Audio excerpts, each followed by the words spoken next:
प्यारे दोस्तों, प्यारे देशवासियों, उस दिन हमारी सारी परेशानियां खत्म हो जाएगी जब हमें यकीन हो जाएगा कि हमारा सारा काम ईश्वर की मर्जी से होता है। ईश्वर की मर्जी के बिना तो एक पत्ता भी नहीं हिलता, तो हमारा काम कैसे हो सकता है। जिस दिन मनुष्य समर्पण कर देता है कि ईश्वर की मर्जी से ही सारा काम होता है, उस दिन वो आनंदित हो जाता है। जब व्यक्ति सब कुछ भुला करके ईश्वर को समर्पण करके जीना शुरू करता है, उस दिन वो सहज हो जाता है, उस दिन वो सरल हो जाता है, क्योंकि उनकी मर्जी के बिना तो एक पत्ता भी नहीं हिलता। प्यारे, तो मनुष्य क्या कुछ कर पाएगा? नहीं। ग्रह नक्षत्र सारे उनके इशारों से चलते हैं, उनके इशारों से ही समय पे बारिश होती है, समय पे गर्मी आती है और समय पे ही शरद ऋतु आती है।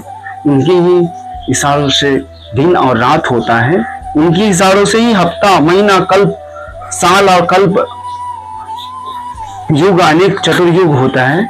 वही तो सबके हृदय में विराजमान है। उनके शरणागत हो जाइए। जो हृदय में उनसे पुकारते हैं, प्रेम भाव से रो के पुकारते हैं, वो सहज ही आ जाते हैं।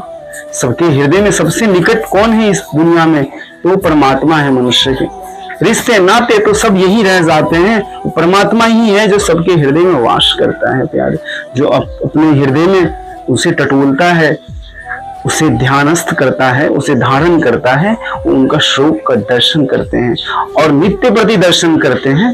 तो व्यक्ति को अपने हृदय में ईश्वर का दर्शन करना चाहिए। उनका अनुभव हर बाहर भीतर हर जगह करना चाहिए। जब उनका अनुभव और उनका फील होने लगता है तो वास्तविक अर्थ में आनंदित होते हैं व्यक्ति।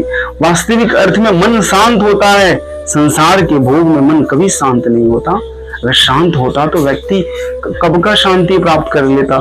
जिन जीवन भर तो तलाश शांति की करते ही हैं हम लोग। छोटी बातें हैं जीवन में, अगर ये धारण करते हैं तो सहज, सरल और मन शांत रहेगा और आनंदित रहेंगे आप। शुक्रिया, धन्यवाद, थैंक यू प्यारे दोस्तों। आप सबका कल्याण हो, आप सबका मंगल हो।